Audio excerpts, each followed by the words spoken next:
Recebendo aqui o Renan Santos, que é pré-candidato à presidência da República pelo partido, pelo Missão. Renan, bom dia. Muito bom dia, muito obrigado pela oportunidade de estar aqui em Tubarão, trocando ideia com vocês, com o famoso microfone vermelho da PAN, já me recebeu bem em tantos lugares, então será um prazer trocar ideia com vocês. Muito bem, você está cumprindo aqui um roteiro aqui pelo Sul, né?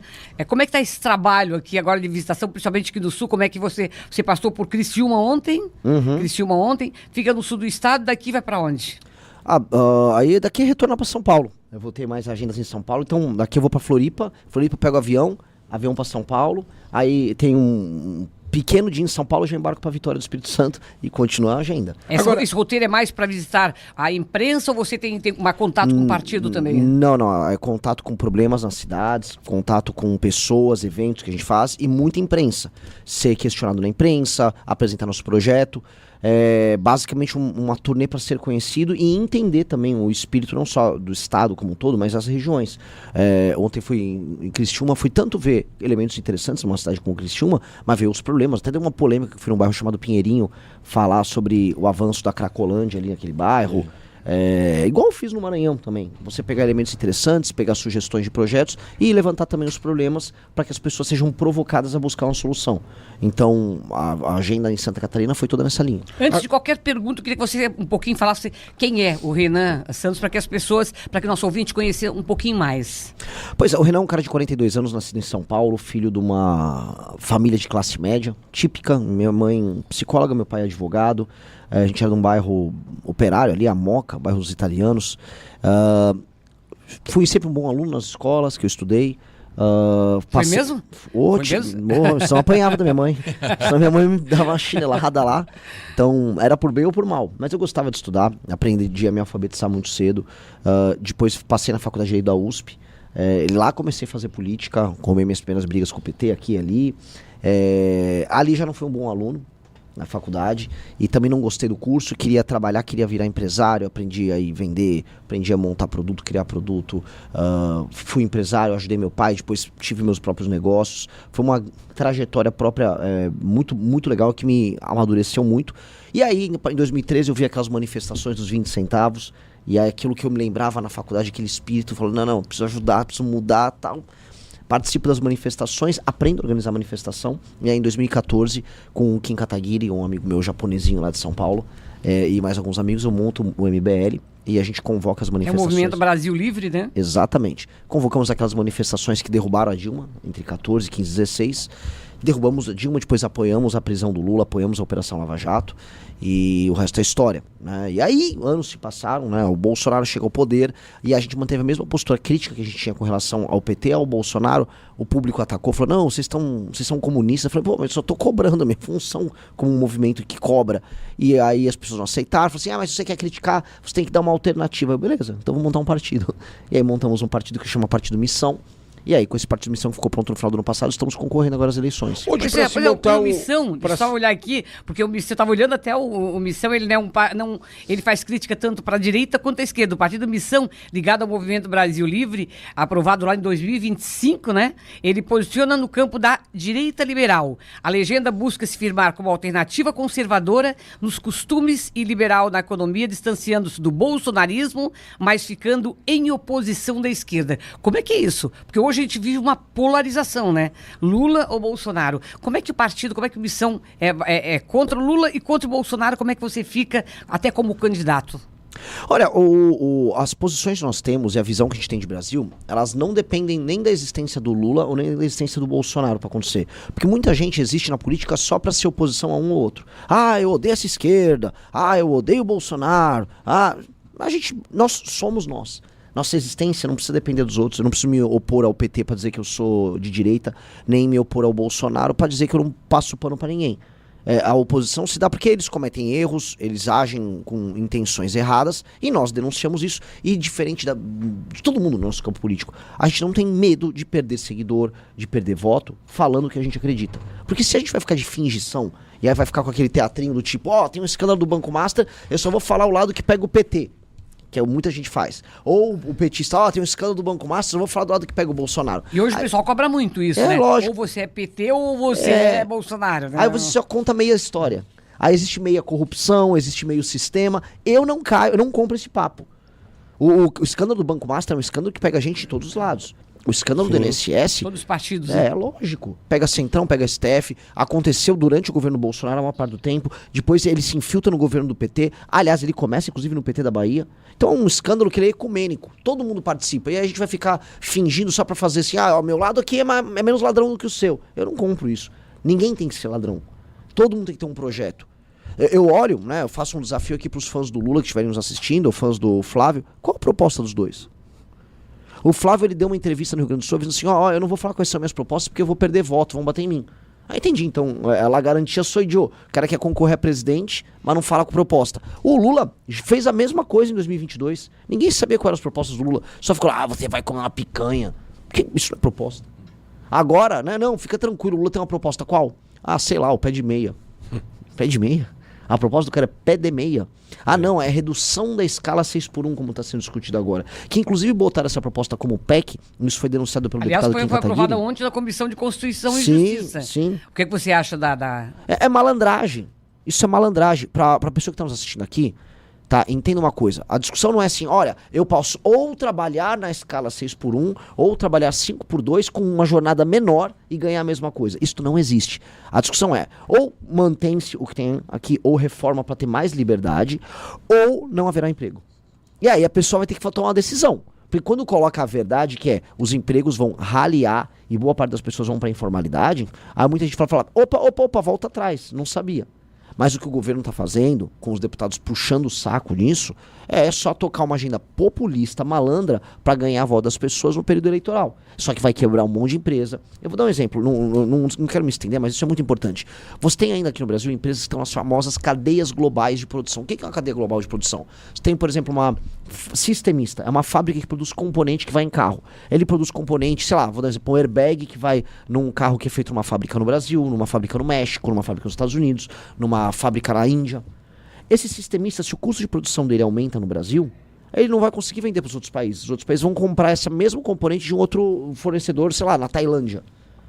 Isso vai acontecer. O Brasil está saindo das cadeias globais de produção. Por quê? Porque produzir no Brasil fica mais caro. Quando vem essas medidas que têm um impacto muito grande, você vai diminuir a competitividade do Brasil, aí o Brasil vai perder contratos, e aí o Brasil vai basicamente ficar mais pobre. Mas o Lula, em compensação, pensou no trabalhador. Que é o papo dele sempre. Ele pensa tanto no trabalhador que as pessoas estão deixando de ser trabalhador, estão ficando na informalidade. Quando não na informalidade, elas ficam desempregadas e aí elas entram no que ele gosta, que é o Bolsa Família. E as estatísticas mostram, quando você depende do governo para sobreviver, você vota mais no centrão e na esquerda. E é isso que esses caras querem.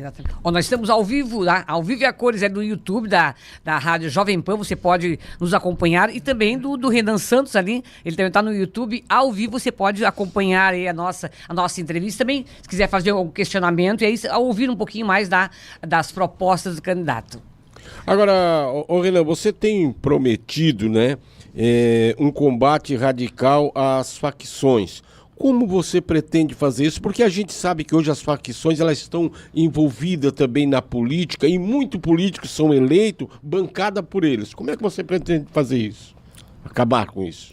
Impondo lei e ordem. Assim, nós temos que ter um governo que faça uma ruptura definitiva com essa leniência. A gente, no Brasil, a gente é muito leniente com o erro. Pior, o Brasil é amigo do erro. Você pega um estado como o Rio de Janeiro, todo mundo sabe que o crime organizado está envolvido na Alerj e no governo carioca.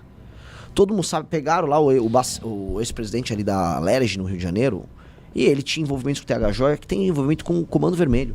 Isso quando a turma lá não tem envolvimento com milícia. Todo mundo sabe. Então, lá no Rio de Janeiro a coisa se entranhou. O que tem que fazer? Você tem que destruir o crime organizado, e se o crime organizado se ramificou com o político tem que ser preso, tanto quanto o traficante. A gente tem que ganhar uma eleição presidencial com esse discurso muito duro, para que os deputados em Brasília sejam obrigados a votar uma agenda que aumente as penas para bandido e que permita que a gente faça as operações que destruam o crime organizado. Eu volto a repetir, destruam. Os líderes do crime organizado não podem ter comunicação na cadeia, eles têm que estar isolados de todo mundo. Isso se eles não morram em combate, aí como acontece algumas vezes quando eles tentam resistir ao avanço da polícia. Tá? Mas fala-se isso há muito tempo, dessa questão de corrupção dentro dos presídios, mas a coisa não acontece, né? Porque o Estado brasileiro é leniente. Eu visitei um presídio lá em Pernambuco. Eles tinham acabado de desativar um presídio. E aí, como tudo acontece no Brasil, né? O presídio estava sendo demolido, mas deixou tudo aberto. Aí eu resolvi entrar. Entrei lá no presídio com uma equipe para filmar. Você via ali dentro que o presídio era inteiro controlado pelo Comando Vermelho. Inteiro. Eles tinham até, eu busquei, até entrei com uma ação contra a governadora. Como é que a governadora lá, a Raquel Lira, não fez nada sobre isso? Tinha contabilidade do Comando Vermelho ali dentro, você tinha, vamos dizer, todos os exemplos de administração interna do presídio sendo feito pelos próprios presidiários. Eles administravam ali. Eles deixavam. O Brasil, eu volto a colocar, com as leis que nós temos, se você é um agente público corrupto, quase nada vai acontecer com você. Tá muito fácil. Tá muito fácil você ser um carcereiro que faz um acordo com o Comando Vermelho, deixa o Comando Vermelho administrar uma prisão, ou em São Paulo um carcereiro que deixa o PCC administrar uma prisão. Tá muito fácil para você ser um político numa Assembleia Legislativa que faz um acordo com o crime organizado. Hoje tá tudo muito fácil. Então tem que chegar um presidente da República que vai falar, vou mudar tudo isso já.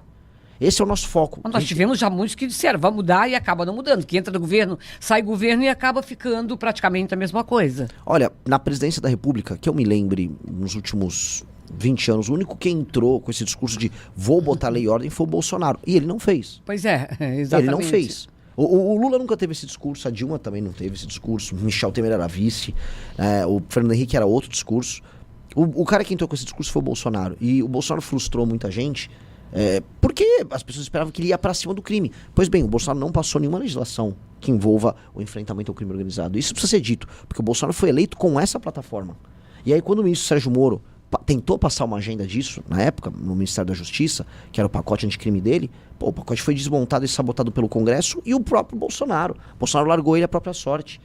E aí, né, você fala, mas então o cara vai combater o crime ou não? Isso que a legislação que o Moro queria passar nem é uma legislação completa pra gente enfrentar o crime organizado. Era uma parte da legislação necessária. Mas você não acha que é um sistema duro para poder se mexer, para poder tocar nesse sistema, já que tem muita gente envolvida, e a gente sabe que esse sistema não é só um sistema brasileiro, é um sistema mundial, que eles comandam tudo isso aí. Como é que vai dar para mexer? Chegando lá, a coisa não pode ser diferente. Você chegar lá e ficar frustrado, eu pensei em uma coisa, mas não vai ser aquilo que eu prometi para o povo brasileiro. Mas que você caia lutando. Que você tente impor a sua agenda e você lute até o fim. E se você falhar, as pessoas vejam que você caiu lutando. O que não dá pra desistir, ou se aliar com o outro lado, ou fazer um acordo e tentar ser populista, ou pensar em apenas vencer a próxima eleição. Se eu sou presidente, eu ganhei com essa plataforma, e eu vou tentar passar essa plataforma até o fim, eu prefiro tomar um impeachment e ficar inelegível e lutar até o fim pra passar a plataforma, do que ficar fazendo média. Eu prefiro fazer isso, porque assim, se as pessoas me elegerem, isso quer dizer que eu vim de um partido pequeno que surgiu em novembro do ano passado, cresci nas pesquisas e ganhei. Isso significa que as pessoas querem muito mais uma agenda, que é a agenda que eu tô falando, do que a minha pessoa, que é uma pessoa que elas estão conhecendo agora. Então a agenda é muito importante. Se essa agenda, que venceu as eleições, não for respeitada pelo Congresso ou pelo STF, o presidente tem que lutar até o fim contra esses dois. Se mesmo assim a institucionalidade de um sistema que hoje está completamente corrupto não deixar acontecer, o presidente tem que ir para cima deles. Muito. E se pagar as consequências por isso, tem que pagar. Você dessa questão toda, você é a favor da... A gente fala muito da reforma política. Você acha que isso poderia mudar um pouco mais se houvesse uma reforma política hoje no Brasil? Aquilo que a gente tanto espera e acaba não acontecendo até agora? Sim. O problema das discussões públicas no Brasil sobre a reforma política é qual reforma política e o que nós queremos tirar da reforma política. Eu acho que nós temos que ter... O que é necessário? Olha, primeiro, a vontade das lideranças políticas, o que dificulta muito. O STF hoje não atrapalhar você fazer uma reforma e entender onde você quer chegar. O que nós queremos com uma reforma política? É a primeira pergunta. Tá? Muita gente fala, não quero uma reforma política que tenha ou não tenha financiamento público, que tenha voto distrital ou não tenha voto distrital. Tá, qual é o objetivo? Eu acho que o meu objetivo numa reforma política é diminuir uma coisa chamada centrão. O grande câncer da política brasileira chama-se centrão, mas de longe. A esquerda é um problema? A direita performática que fica fingindo é um problema? Mas nem de longe elas se aproximam do centrão. Por que você acha que é importante acabar com o centrão? Porque o centrão, aí entra a questão de uma reforma. O centrão usa a política apenas como instrumento para ganhar dinheiro, ele não tem posição política. Um político do centrão, ele não se importa se ele está num governo de esquerda, centro, direita, ele não é nada, ele só está no governo para roubar e para achacar. E aí o sistema político nosso é desenhado de modo a facilitar a vida dele. Um político do centrão, ele ganhou uma eleição para deputado federal. Aí, ele não sabe se o presidente A ou B ganhou, ele não liga. Não é importante para ele. Ele quer só saber como ele vai tentar obter dinheiro e cargo daquele presidente. E aí o apoio a um presidente da República, para ele, está apenas condicionado a ele obter benefícios financeiros. que é a forma como funciona. Hoje você tem as emendas, e as emendas fazem com que ele só fique administrando emenda. Isso é loucura. Porque aí a gente não tem, por exemplo, uma coalizão. O presidente da República não consegue administrar nada. Mas, quando esse cara administra a emenda, ele manda a emenda pro prefeito dele na base dele, e o prefeito não tem responsabilidade nenhuma em ter desempenho. O prefeito é só administrador de emenda.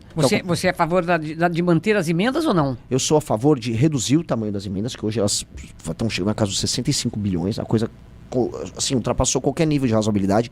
Sou a favor do que o pouco de emenda que tem que existir tem que ser altamente fiscalizado, tem que ser transparente, tem que acabar com esse negócio de orçamento secreto. E acho que as emendas têm que ser condicionadas a desempenho.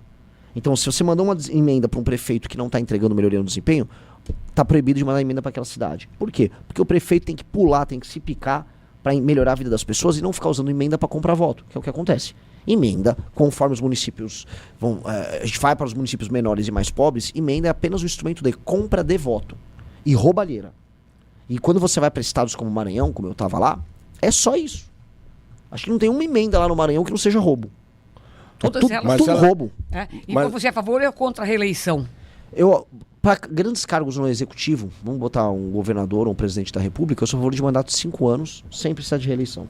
Por que só presidente da República? Eu acho que no Poder Executivo, porque no Legislativo não tem problema você ter um deputado que se reeleja 2, 3 vezes, que tem uma tradição de trabalho sério. Não acaba tornando profissão político? Ele só vira profissão política se a gente não tiver outros instrumentos de avaliação do eleitor que permitam que você tenha uma renovação. Agora, desculpa. Aí, Renan, que eu acho que mora o perigo. Porque eu acredito que para mexer nesse sistema, nós temos que convocar o povo brasileiro para fazer uma mudança em tudo, inclusive no Senado, na Câmara Federal e trazer gente nova, porque aqueles que estão lá são viciados, estão patrocinados por esse grupo de facção, porque muitas vezes daquele o recurso que vem do fundão não dá para eles. Aí onde é que eles vão? Esses criminosos da facção começam a patrocinar esses caras e esses caras estão presos na mão deles. Você vê que ali é um vício muito grande. Aí nós estamos falando aqui também na reforma. Essa reforma, para acontecer, ela nunca vai vir de dentro para fora. A reforma ela tem que começar de fora para dentro. Aí sim nós vamos ter uma reforma garantida. Aí tem que mobilizar o povo brasileiro para acontecer essa reforma. Eu concordo, gênero, número e grau. O político, especialmente o político do Centrão, ele monta um pool de financiamento dele. No Rio de Janeiro você vai ter crime organizado nesse pool. Sempre. Milícia, facção criminosa. Em São Paulo depende, também tem. O PCC também tem seus parceiros. Tem que ser cuidadoso que eu falo, mas tem. Vai variar de lugar para lugar. No Nordeste, é o Centrão, emenda e dinheiro desviado com o prefeito, empreiteira. Cada um tem sua modalidade. Todas essas modalidades têm que ser desmontadas. E a gente tem que criar um sistema, eu chamo de sistema de incentivo e recompensa, para que o político trabalhe pelo bem comum. A gente tem que entender que, eu não estou exagerando, eu achava antes que isso aí era um exagero, hoje eu posso falar como alguém que está vivendo a política, mais de 90% dos políticos brasileiros não se preocupam com o bem comum. Eles estão preocupados em se reeleger e ganhar dinheiro. Ponto. Isso é mais de 90%. É só isso que eles pensam. E ao não se preocuparem com o bem comum, eles também começam a entender como funciona o eleitor. E sabe o que a gente descobre? O eleitor também não está preocupado com o bem comum. Então, a coisa é, o político e o eleitor não estão preocupados. O eleitor vende o voto no Brasil. O eleitor não sabe avaliar. Esse é o problema. Mas assim, é muito mais do que a gente imagina. A base da democracia brasileira é a compra e venda de votos. Que se dá através de cargo na prefeitura, dinheiro na época da eleição, fardo de... Isso tinha que acabar. Fardo de comida, saco de cimento, milhar de telha. Isso é a regra. Pneu furado, freio o pneu da Kombi, não, eu te dou um pneu novo. Essa é a relação do vereador com o... Não tem nem como reclamar depois, né? Vendeu, não tem como reclamar. Não jeitinho brasileiro. É o jeitinho. E mais, você sabe que o cara, a pessoa que vende o voto, estudando as pequenas cidades onde isso é muito comum, a pessoa que vende o voto, ela acha que ela virou sócia do vereador. Então ela, meu vereador, meu prefeito, quero meu emprego na prefeitura, meu prefeito. Ela acha que é uma relação. E ela fica permanentemente em campanha. O cara já trabalha pro candidato já pensando no cara que ele vai Pior de tudo é a pessoa que vende o voto e depois vai reclamar. Não pode reclamar. Vendeu, acabou. E ela nem reclama. Ela fica mas ali. Tem alguns que reclamam. Mas vendeu e reclama. Não tem como. E deixa eu só contar uma história. Eu tava lá no Maranhão. E aí, era isso. Eu fui na cidade, talvez a pior cidade do Maranhão, com uma IDH mais baixa, era Marajá do Sena. Cidade muito, muito, muito pobre. E aí eu fui numa família família muito, muito pobre, vive de agricultura de subsistência. E aí 2 pessoas na família trabalhavam pro prefeito. E aí eu ia lá, perguntei, e a rua aqui que não tá asfaltada? Aí aparecia uma moça, ele não vai falar do meu prefeito é muito bom! Porque ela trabalhava. E vivendo na lama, no lodo, na lama, pobreza. No lodo, vivendo de bolsa, família, mas o prefeito é muito bom. Pô, isso é deplorável. E as pessoas, elas se acostumam com isso. Lavagem cerebral. Esse é o verdadeiro sistema. Esse sistema, ele está, vamos dizer, em todos os municípios, ele está na casa das milhões de pessoas. Este é o grande problema político brasileiro. Você fala do Maranhão, mas isso existe em toda a parte do Brasil, né? Você tem cidades maiores. Talvez seja menos aqui em Tubarão, mas também tem um pouco. Tem, sim. Agora, só um minutinho, mexicano. Tem uma coisa que eu fiz uma pesquisa, estava olhando a última pesquisa, por exemplo, tá, o Lula estava com 37, o Flávio Bolsonaro com 32, Ronaldo Caiado 6, o Romeu Zema com 3, Augusto Cury e você com 2%. Dá para reverter esse quadro? Olha só, eu não sei qual é esse instituto aí. Eu confio em 1 ou 2 institutos em termos de qualidade. Você acredita em pesquisa eleitoral? Eu sou muito cético. Depois que você entra pra política, né, você começa a entender como sabe aquela coisa? Você começa a aprender como as salsichas são feitas, entendeu? Tem institutos, a maior parte deles são contratados pelos próprios partidos pra fazer trackings. E aí os institutos fazem as sondagens e constroem as histórias do jeito que interessa a eles, especialmente nesse período de pré-campanha. Quando chega na campanha, eles fazem os ajustes, aí eles vão convergindo porque precisa ser. Eu confio no Instituto Atlas e eu confio em institutos que têm trabalho internacional. Quem tem trabalho internacional, em geral, não vai ficar fazendo acordos locais e sim vai se preocupar com a sua credibilidade internacional. Um instituto que mais acerta no mundo hoje é o Atlas. Acertou a eleição na Hungria, acertou no Chile, acertou na Argentina, foi muito próximo do resultado final lá nos Estados Unidos, e o Atlas tá me dando com 5% nas pesquisas já. Eu vi um desse aí que tá quase 6%. E você acha que esse é um panorama que pode... porque tem muita gente que diz assim, o Renan tá saindo como candidato não para ser... na verdade, ele quer fazer o nome para futuras composições, ou então ser candidato daqui a pouquinho a outro cargo. É essa sua intenção? É fazer nome também do Renan e do próprio Missão? Ou você acha que pode haver uma reversão nesse quadro? A única composição que eu faço é composição musical. Eu sou cantor e compositor. Da Limão Rosa? Da Limão Rosa, minha banda. Eu sou compositor, guitarrista. E o que eu posso falar, assim, eu tô me sacrificando. É uma campanha, nós não temos dinheiro nenhum, tô rodando de carro, Brasil. Sabe aquela coisa, fui dormir depois da meia-noite, cansado, com a cabeça voando, aí acorda muito cedinho hoje, aí é mais uma batelada de viagem, tudo de carro, evento de São Paulo, evento... Cansativo. É cansativo, eu não vou fazer isso quero fazer uma composição depois. Eu tô fazendo isso porque eu quero trabalhar pra ganhar. E veja, se a pesquisa Atlas está apresentando uma subida minha, se eu lidero já entre os homens jovens, se entre os jovens em geral eu estou em segundo lugar, se o nosso partido já tem 5% de aceitação, é o 4º partido de acordo com a pesquisa Atlas, de acordo na preferência do eleitor brasileiro, isso quer dizer que nós já estamos dando resultado muito cedo. Muito cedo. O que acontece é que as pessoas, o povão, não está falando de eleição presidencial ainda. Então as pessoas estão com um recall dos nomes. Quem são os nomes maiores? Nome Lula, nome Bolsonaro. E aí quando o Lula cai, sobe o Flávio, se o Flávio cai, vai subir o Lula. Enquanto isso, os outros que são mais desconhecidos vão aumentando. Eu sou o mais desconhecido de todos os candidatos. Mas você acredita que no debate você tem uma condição de dar uma crescida maior? Sim. Se houver, vamos lá, vai que vai pro segundo turno, vai o Lula e o Flávio, tá? Onde é que fica o Renan? O Renan vai estar no segundo turno. O Renan não vai pensar... Tá, mas se houver um segundo turno... Não imagina, como é que eu vou ficar rodando o Brasil? Ontem eu tive um evento lotado em Criciúma, assim, centenas de pessoas, tinha um menino de 10 anos, como é que eu vou olhar na cara dele e falar, olha, eu tô agora conjecturando que eu vou perder. Aquele menino de 10 anos, ele quer trabalhar pra eu ganhar. Aquela pessoa que pegou uma estrada, saiu de uma cidade próxima e foi pra Criciúma ver o evento, aquela quer que eu ganhe. Eu não vou nunca trabalhar com a hipótese que eu vou perder. Nunca. Agora, Renan... Tem um ouvinte perguntando aqui pelo WhatsApp. Só deixa aqui, antes de eu fugir aqui, essa minha pergunta, porque eu demoro e eu acabo esquecendo. Vários candidatos à presidência no passado, e até mesmo vem dizendo que querem dar uma vida digna, principalmente para as pessoas da favela. E você tem um projeto para as pessoas da favela. O que você pretende fazer? Que projeto é esse? Nós temos um projeto de... Dar uma vida digna para ela. Recuperação, primeiro, das áreas degradadas tomadas pelo crime organizado. que infelizmente quase não há favela que não tenha comando pelo crime, e desfavelizar, tornar a favela bairro. É impossível ver num país que leve a sério a ideia de que você tem que aceitar que favela é parte de si. O Brasil fica divulgando internacionalmente, nós temos um samba no pé, como a favela. Favela é apenas um bairro fruto de uma invasão, tomado pelo crime, em que as pessoas não têm título de propriedade, em que as pessoas são tratadas como animais, em que as pessoas acabam se animalizando no seu próprio comportamento, em que não há intimidade, não há respeito, não há espaço, em que a maior parte dos casos de gravidez na adolescência acontecem, e que a maior parte dos casos de violência doméstica acontecem, em que há menores níveis de escolaridade, em que as crianças tiram notas mais baixas, ou seja, a favela é um arranjo horrível. E nós temos que acabar com a favela. Como? Urbanizando ela.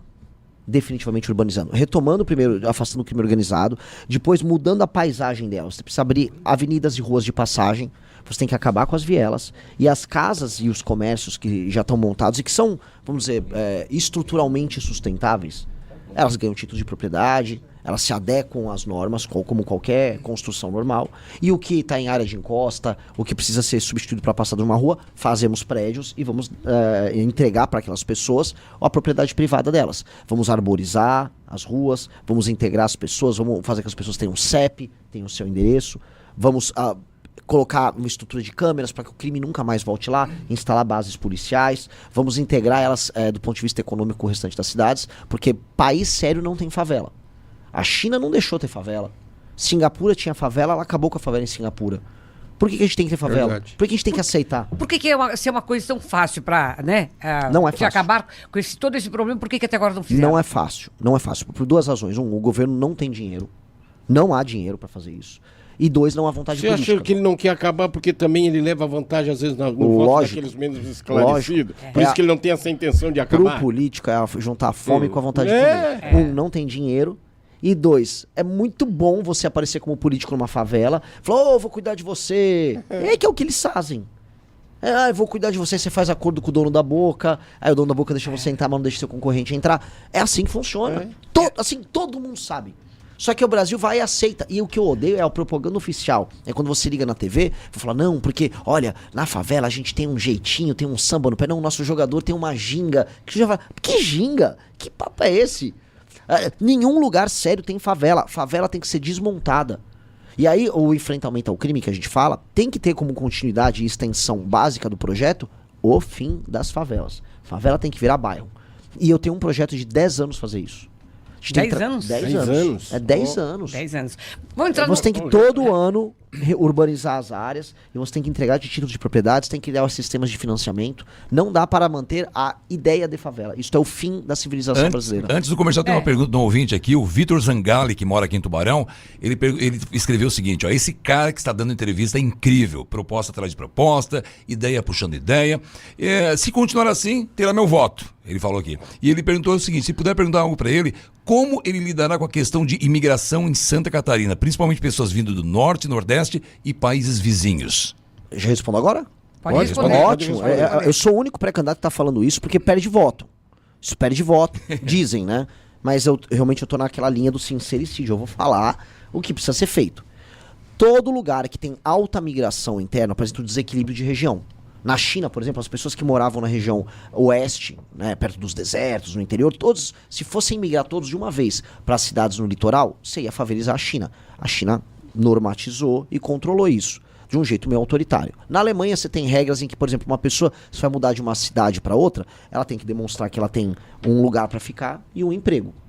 São Paulo, nos anos 60 e 70, lugar de onde eu vim, se for pegar nos anos 40 e 50, São Paulo era um brinco.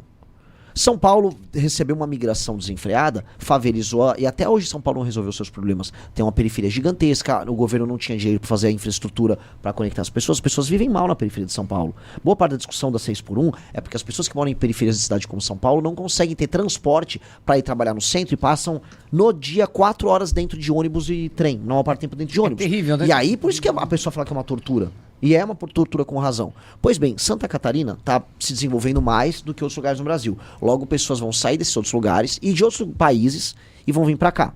Porque as pessoas não querem apenas o emprego que existe aqui, elas querem a qualidade de vida que existe aqui. Só que às vezes elas não estão, prontas do ponto de vista estrutural para alugar um apartamento, alugar uma casa. E 2, ter um emprego que permite que elas fiquem aqui. Aí o que acontece? a migração pode se transformar em favelização, que é o que vocês estão começando a experimentar. O bairro do Pinheirinho, não é isso? Eu entrevistei pessoas ali, uma parte das pessoas que moravam em bairro do Pinheirinho, em Criciúma. Eu vi muita gente de Belém do Pará. O cara fala, até um cara que eu entrevistei falou, eu era de uma favela lá em Belém, agora eu vim... Entendi. O problema, você tem um modo de vida aqui nas cidades no Santa Catarina, bom, as pessoas começam a perceber que o seu modo de vida começa a se deteriorar. E ninguém tem que deteriorar seu modo de vida. O catarinense não pode ser culpado pelo próprio sucesso. Se vocês trabalharam bem e as suas cidades são boas, elas não têm que ser destruídas. Então a gente tem que normatizar a migração. Não é que virou um outro país, tem que proibir. Não. A pessoa quer migrar pra cá, você tem lugar pra ficar? Não um barraco, não um lugar invadido. Você tem um lugar pra ficar? Você tem um emprego? Você já tem um contrato assinado com alguém? Ah, não? Pô, não dá. Não posso receber. Você só vai, infelizmente, virar eventualmente um morador de rua, participar de uma invasão, ou você vai lotar nosso sistema de saúde local, o nosso sistema de atendimento, né, a nossa assistência social, e o custo nosso fica caro aqui para sustentar esses benefícios ou os auxílios estatais para essas pessoas, enquanto a cidade de origem dele, em geral, tem um prefeito vagabundo que recebe emenda e não aumenta a atividade econômica lá, nem cuida da qualidade de vida dessa pessoa. Então, como é que funciona? Pô, eu tive no Maranhão, posso dar exemplos de vários lugares do Brasil. Vários prefeitos estão adorando que a população vá embora dos seus estados para outro. Para ele é vantagem. Claro. Ele continua recebendo dinheiro do fundo de participação do município. Isso não tem muita preocupação. E tá com o problema pra fora. Coloca pra fora. Aí é fácil. É muito fácil ser prefeito assim. Então, quando eu vejo assim, Maranhão acontece muito. As pessoas indo embora de ônibus do Maranhão pra outros lugares. Vão pro Goiás, por causa do agro. Alguns foram pra Minas Gerais. Muita gente veio pra cá, pra Santa Catarina. Outros pro Paraná.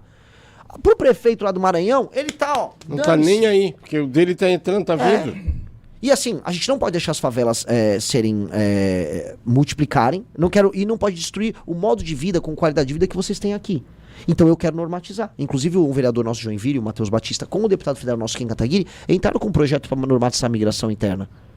Tem que normatizar e não tem que ter. Não é tabu falar disso. Só um minutinho, deixa eu entrar. Vamos lá. Comercial e Boca do Trombone, a gente já volta. É o seguinte, o Dionísio de Quadros está participando. Ele escreveu aqui, bom dia a todos. As mudanças só acontecerão se houver uma reforma política. E essa reforma política só será possível se for constituída uma nova constituinte e rever a Constituição Federal. O que tu acha, Renan? Na opinião do nosso amigo Dionísio de Quadros aqui de Tubarão. Dionísio de Quadros, meu amigo de Tubarão, nós temos que fazer, como diz o famoso Jack o Estripador, por partes. Por partes. Porque é isso, como é que você come um elefante? É muito grande, você não vai botar tudo na boca, você vai comer pedacinho. Isso. Pois bem, nós podemos fazer a reforma política em partes. Eu sou a favor de uma nova Constituição. A Constituição brasileira é horrorosa, tá toda errada, ela foi feita no momento político antiga, errado. Né? Ela tem uma mentalidade do pós-guerra. E ela foi feita num ano que essa mentalidade da pós-guerra tinha acabado no mundo. Então era não, temos que garantir todos os jeitos da Constituição. Pois bem, a gente ficou caro como país antes de ficar rico. E a perspectiva política nossa virou uma política de todo mundo mitiga a ação um do outro, com o Ministério Público mandando demais, com o Legislativo e o Judiciário mandando demais, e o Executivo não consegue trabalhar. E a gente não consegue entregar política pública pra nada. Uma reforma política tem que devolver o poder pro Executivo, tem que impedir que o Centrão exista, que o Centrão é uma manifestação da política corrupta, e temos que dificultar esse tipo de forma. E eu tenho uma fórmula, não sei se vai dar tempo de tratar no programa, mas nós temos uma forma disso, e dá pra fazer isso na Constituição atual. É reformar a atual.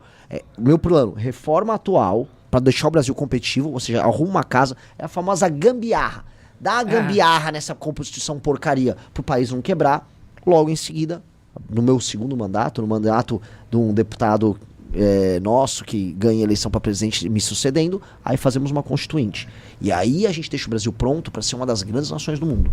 Agora, Renan, rapidinho, o Bolsa Família, como é que você vê? Você pretende ampliar, acabar? O que se dá para se fazer nesse Bolsa Família? De acordo com o meu concorrente Lula, o Bolsa Família tem que ser ampliado. De acordo com o meu concorrente Flávio Bolsonaro, o Bolsa Família também tem que ser ampliado. Ele estava comemorando em cima de um caminhão de som lá na Paulista que o pai dele aumenta a Bolsa Família. Eu falei, esse é o candidato da direita? Tá. Estamos bem de direita aqui no Brasil. Eu acho que o Bolsa Família tem que ser condicionado apenas a pessoas que estão em situação de desalento, em que elas precisam daquilo para não morrer de fome. Uma mãe, uma pessoa doente que precisa... Beleza, ninguém aqui é uma pessoa cruel. Agora, hoje virou farra. Hoje tem um rapaz de 25 anos, moça de 26, 27 anos, saudável usando o Bolsa Família e faz às vezes um bico aqui e outro ali. Nas cidades que você tem alta participação do Bolsa Família, que você tem às vezes 20, 30%, 40% das famílias no Bolsa Família, o que nós vamos fazer, de maneira muito clara, nós vamos colocar frentes de trabalho.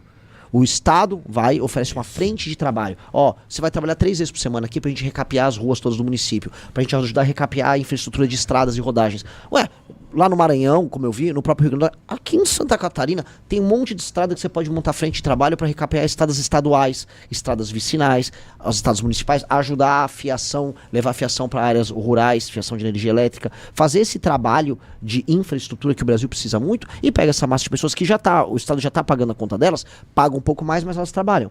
Isso devolve até a dignidade para as pessoas, devolve a autodisciplina. Agora, o que não dá é ter um entregador de moto lá em São Paulo, um pequeno comerciante ou agricultor de Santa Catarina, essa pessoa trabalhar, pagar um imposto alto e tá sustentando um cara que tá em casa lá, bonitão, quase caio aqui, assistindo Big Brother. Não vai rolar, isso tem que acabar. Isso assim, vamos ser sinceros, permitir isso é permitir um espírito de vagabundagem no país. Sim. Verdade. Não temos que aceitar isso. Exatamente. Então tá, eu não dava nem mais tempo, eu ia fazer mais 8 e perguntas, mas 2 vou já. deixar uma próxima oportunidade que você passar aqui do Sul. Vem fazer visitinha pra gente, vem que a gente coloca novamente ao vivo. Adorei vocês, adorei. A gente tá sempre E à disposição. sucesso, hein? Obrigada, Renan, pela participação. Obrigada aí pelo espaço também de colocar um pouquinho das suas intenções aqui, né? E a gente deseja sucesso na caminhada. As portas são sempre abertas.